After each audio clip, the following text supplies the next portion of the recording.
Hey guys, Seahawks Gamer back with another video today.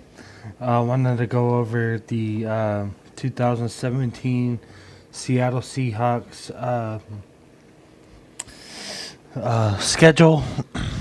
I think it's going to be a good schedule. I have it right here in front of me, so let's get to it.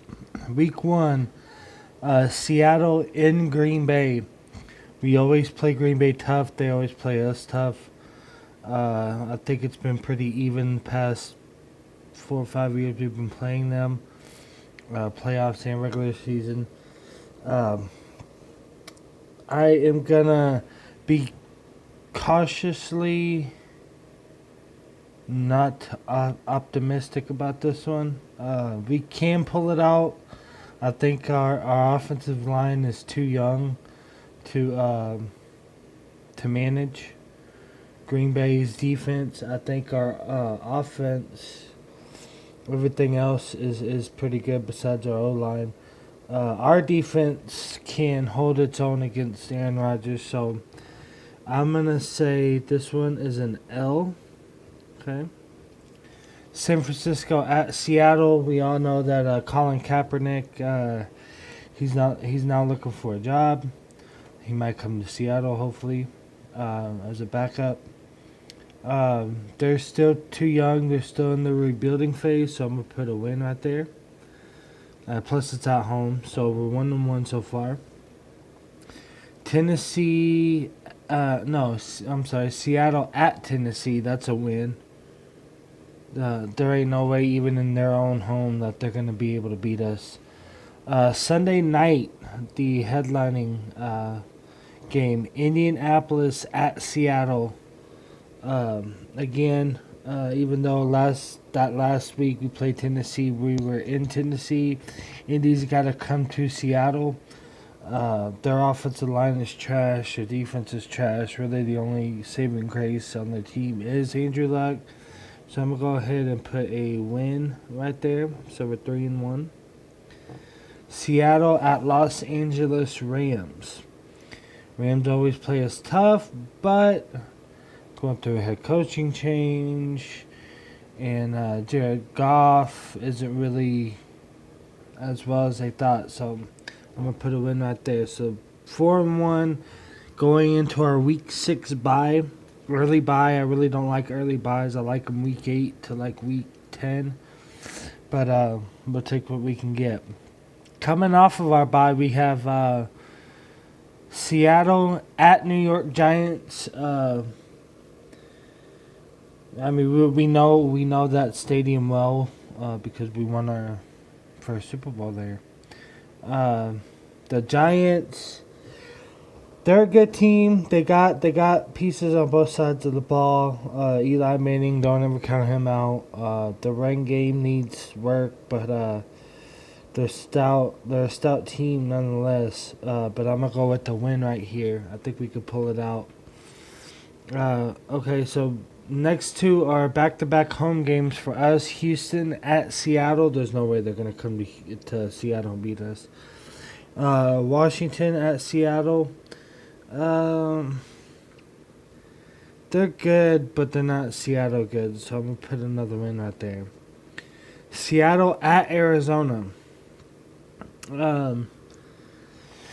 Arizona, this is a Thursday night game, week 10. Arizona, we all know, is slipping a little bit. Larry Fitzgerald, he's on his last. Carson Palmer, he's on his last. They lost Calais Campbell. They lost a couple other key pieces. They have a good O-line. I will give them that. They got a really good, better O-line than us. But our defense is still better than their O-line. Our D-line is. They got good pieces in the secondary. The linebackers are lackluster. I think we can go into Arizona and pull one out on Thursday night. So I'm put a win right there. Atlanta at Seattle.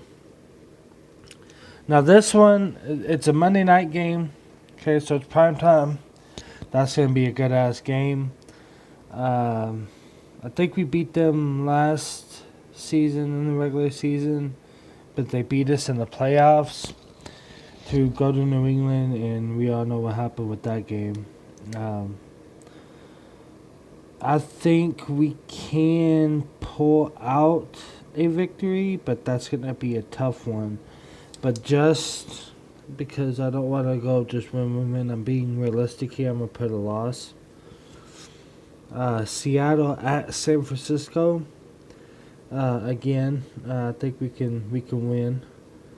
Philly at Seattle. Philly kind of scares me. They're one of my 4 dark horse teams. If I have time, gotta keep it 15 minutes. If I have time after, I'll explain who my dark horses are. But Philly, they picked up Alshon Jeffrey. They picked up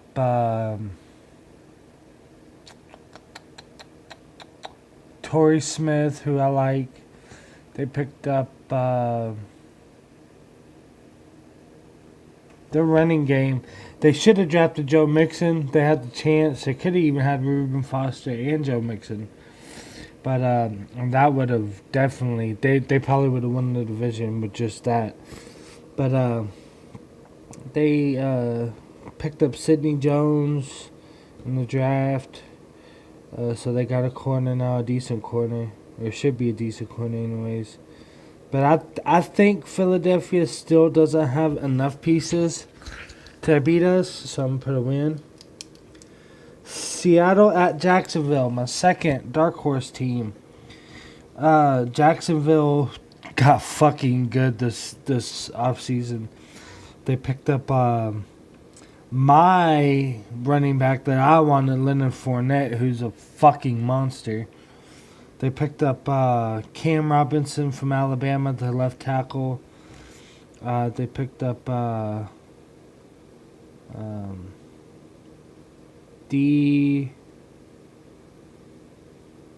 they picked up a really good wide receiver, too.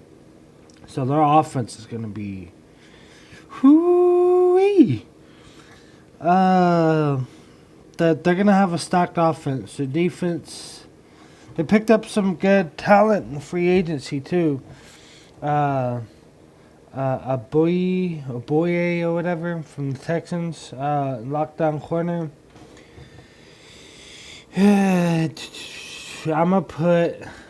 Cautiously non-optimistic, I'm going to put an L. Just in case. But I think we can still win, but it's going to be a tough, close game. But just... because I don't want all wins, I'm being realistic here, I'm going to put a loss. Carolina at Seattle. Carolina was trash last year. Don't count Cam Newton out. I really don't think that they did really good in the draft. Christian McCaffrey, yeah, he's a pretty good player, but he's not your third down type, goal line type back that they really need. They can't just call a quarterback run or a quarterback option every single time. They got to be able to pound the ball when they need to. They still haven't addressed that issue in the draft. I'm going to put a win right here. Okay, Seattle at Dallas, Sunday night. So we're going to Dallas, playing them Week 16. I seriously think that Dallas is overhyped. I think that Dak Prescott is going to have a sophomore slump, but he's going to pick himself up back at the latter half of this coming up year. Now, this is Week 16, so he is going to be picking up his game. I think our defense, with the players that we picked, Nazir Jones, we picked up Malik McDonald. We picked up a couple of good other players. Plus, last year we got Gerard Reed. We got Quentin Jefferson. So those are big hoss motherfuckers. We also still have Tony McDaniel. I hope we keep him. He's a good run stuffer. So we're stacked at defensive tackle. Ezekiel won't be able to run between the guards. He's going to have to go on the outside. And if he goes one side, Cam's going to be there. If he goes another side, Earl's going to be there. So I think we can slow down the running game, make him play one-dimensional. So I'm going to put a win right there. And week 17, Arizona at Seattle. We will probably be playing for 1 seed at this point. Arizona, I believe, will be out of playoff contention, so they ain't got nothing to lose. They're gonna try to come out swinging and play hard, but I don't think they can. They have enough pieces or enough youth to complement my team. So that's 3 losses, 13 wins. That's a 13-3 season I got. I'm going to make a playoff prediction video later. I wanted to go ahead. I have like a couple minutes left. I want to explain my dark horses. I went over to Philadelphia, Jacksonville. Another dark horse of mine is the Oakland Raiders.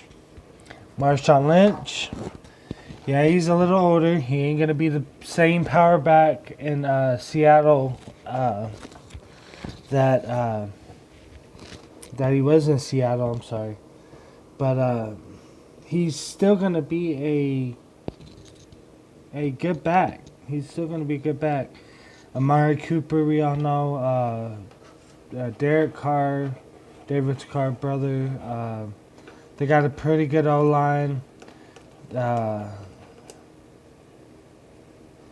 So they can run the ball, pass the ball. They have a good defense. They have my boy Bruce Irvin on that team. They picked up a few other players. Garyon Conley, I believe. They picked up a couple other people. So that's going to be good. Another dark horse team of mine is Kansas City Chiefs. They one of my favorite players in the NFL right now is Tyreek Hill.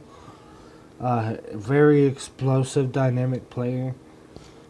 He's one of the few that can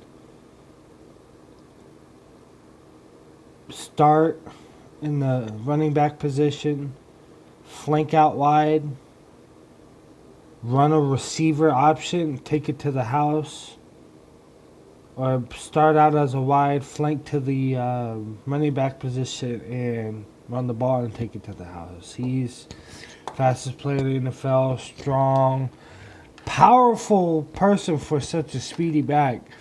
You know, he's probably like, I'm exaggerating here, but he's like 5'4", like 98 pounds. But the dude would like run over 230-pound linebackers and shit like that. So, I really like Tyreek Hill. I'm watching out for him. A couple running backs I do watch out for is Devontae Freeman. I really like his style. Doug Martin, I like his style. Of course, Leonard Fournette. I wanted Fournette. My whole thing was in the draft, I wanted to take our first-round pick, send it to Cleveland, because, I mean, Cleveland's so goddamn gullible any goddamn way. Since we weren't going to use it, maybe add like a third, fourth, maybe something next year, whatever. Move up to that first spot, draft Fournette. Save a second-round pick, because we had 2 second-round picks. Save a second-round pick, move up again, and draft Cam Robinson or Ryan Sajak or whatever his name is. One of those left tackles. We still need a left tackle. Still need a right tackle. The way our offensive line is now, I got a minute. Ethan Posak is going to be, I believe, our starting center. We're going to move Sweezy back to right guard. Left guard is still questionable. Reese can get it, but I doubt it. That's probably going to go to, what's his name? Jermaine Ifedi. And then left tackle, we just picked him up too.